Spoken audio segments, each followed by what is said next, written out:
Hello दोस्तों, भवानी संगर .in पर आपका स्वागत है।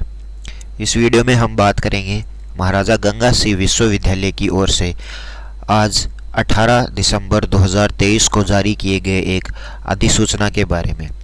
इस अधिसूचना में आपके सेमेस्टर परीक्षा में होने वाले सभी छात्रों के लिए महत्वपूर्ण सूचना जारी की गई है। तो ये सूचना क्या रहने वाली है उस पर हम आज चर्चा करेंगे। तो चलिए शुरू करते हैं वीडियो की। तो इसमें कुछ महत्वपूर्ण पॉइंट्स बताए गए हैं, जिसमें से सबसे पहले पॉइंट में देखिए क्या बताया गया है कि विश्वविद्यालय में जो इस बार सेमेस्टर की परीक्षा होने वाली है, तो सेमेस्टर की परीक्षा किस में होगी? BA, BSc, BCom, BCA, BBA, BFA, BA honours और बीएड जो भी है उनकी आपकी सेमेस्टर की परीक्षा का आयोजन होने वाला है 2023-24 की। तो देखिए इसके अंतर्गत प्रत्येक विद्यार्थियों को 6 महीने में सेमेस्टर की परीक्षा देना होगा, ये बात कही गई है।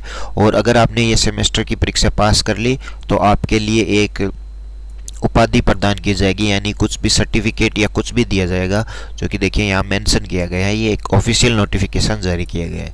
उसके बाद आपका एग्जाम पैटर्न और सिलेबस किस प्रकार का रहने वाला है वो आगे के पॉइंट में बताया गया है।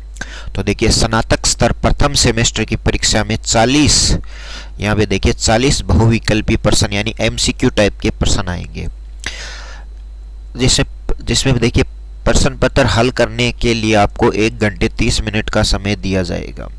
यानी कि प्रश्न पत्र को हल करने के लिए 1 घंटा 30 मिनट का समय दिया जाएगा और 40 प्रश्न आने वाले हैं।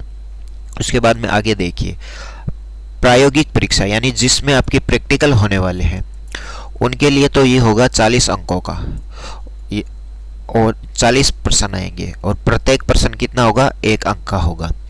और जो गैर प्रायोगिक होंगे, जिसमें प्रायोगिक परीक्षा नहीं होगी, वो 1.5 अंक का प्रत्येक प्रश्न होगा और जो कि 60 अंकों का होने वाला है। अर्थात कहने का मतलब ये है कि जो प्रैक्टिकल के सब्जेक्ट हैं वो तो आपके 40 अंकों के होने वाले हैं, प्रत्येक प्रश्न 1 अंक का होगा, और जो प्रैक्टिकल के सब्जेक्ट नहीं है वो आपके 60 अंकों के होने वाले हैं। उसके बाद देखिए आगे क्या है। आगे का पॉइंट भी काफ़ी इंपॉर्टेंट है, जिसे आपको ध्यानपूर्वक देख लेना चाहिए। देखिए परीक्षार्थियों को बहुविकल्पी प्रश्नों के लिए ओएमआर शीट में उत्तर देने होंगे, ये बात स्पष्ट है। प्रत्येक प्रश्न पत्र में प्रश्न के 5 विकल्प होंगे। विकल्प किस तरह होंगे? ए, बी, सी, डी और ई में होंगे। प्रश्न का उत्तर प्रथम 4 विकल्प में ही होगा, यानी कि प्रश्न का जो भी उत्तर होगा ए, बी, सी, डी, इन चारों में से किसी एक में होगा। लेकिन अगर आपको इन चारों में से उत्तर आपको ऐसा लग रहा है कि ये नहीं है और आपको ये प्रश्न नहीं आ रहा है, तो आपको उत्तर नहीं दे रहे हैं तो 5वां विकल्प ई अवश्य चयन करें। अगर आपने उत्तर नहीं आ रहा है तो आपको 5वां विकल्प ई का चयन करना है। अगर आपने ई का चयन नहीं किया तो क्या किया जाएगा? तो देखिए आगे लिखा हुआ है अन्यथा आपका ओएमआर चेक नहीं किया जाएगा। तो ये बात आपको ध्यान देनी है कि अगर आपने प्रश्न हल कर रहे हैं और आपका ए, बी, सी, डी में से कोई उत्तर आपको ऐसा लग रहा है कि आपको नहीं आ रहा है, तो आपको खाली नहीं छोड़ना है, ऑप्शन ई भरकर आना है, अन्यथा आपकी ओएमआर चेक नहीं होगी। फिर देखिए आगे बताया गया है कुछ बच्चों के ऐसे भी होते हैं कि डाउट रहते हैं तो वो उसे रफ कार्य करने के लिए जगह चाहिए। तो देखिए इसमें आगे लिखा गया कि इसके अंतर्गत प्रश्न पुस्तिका के साथ दिए गए अंतरिम खाली पृष्ठ पर रफ कार्य किया जा सकता है। तो ये भी आपके प्रॉब्लम सॉल्व हो चुकी है कि रफ कार्य कहाँ किया जाएगा। उसके बाद देखिए आगे का पॉइंट भी काफ़ी महत्वपूर्ण है। तो इसमें बताया गया है कि देखिए प्रश्न पत्र शुरू करने से पहले ओएमआर शीट और प्रश्न पुस्तिका पर चाहे की गई जानकारी अवश्य भरें, यानी कि जो भी आपकी जानकारी है उसे आपको ध्यानपूर्वक भरना है।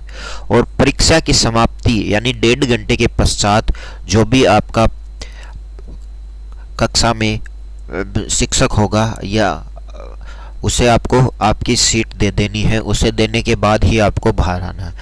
प्रश्न पत्र किस प्रकार का होगा? तो प्रश्न पत्र इजी भी होगा, इसमें 3 स्टेज होगी, इजी होगा, नॉर्मल होगा और हार्ड होगा।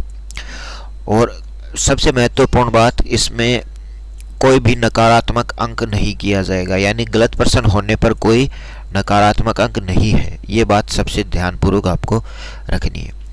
उससे ज़्यादा इम्पोर्टेंट बात एक और है कि जो स्टूडेंट फेल हो चुके थे पिछले साल, तो क्या उनको इस बार सेमेस्टर के अनुसार पेपर देने होंगे?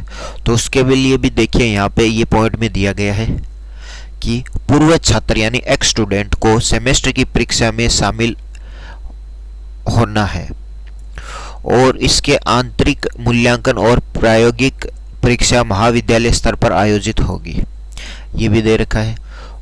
उससे पहले आप देखेंगे तो देखिए यहाँ पे लिखा है कि सेमेस्टर के अनिवार्य विषय हिंदी और अंग्रेजी की परीक्षा पूर्व की संचालित पद्धति अति लघुतात्मक, लघुरात्मक और निबंधात्मक के आधार पर की जाएगी।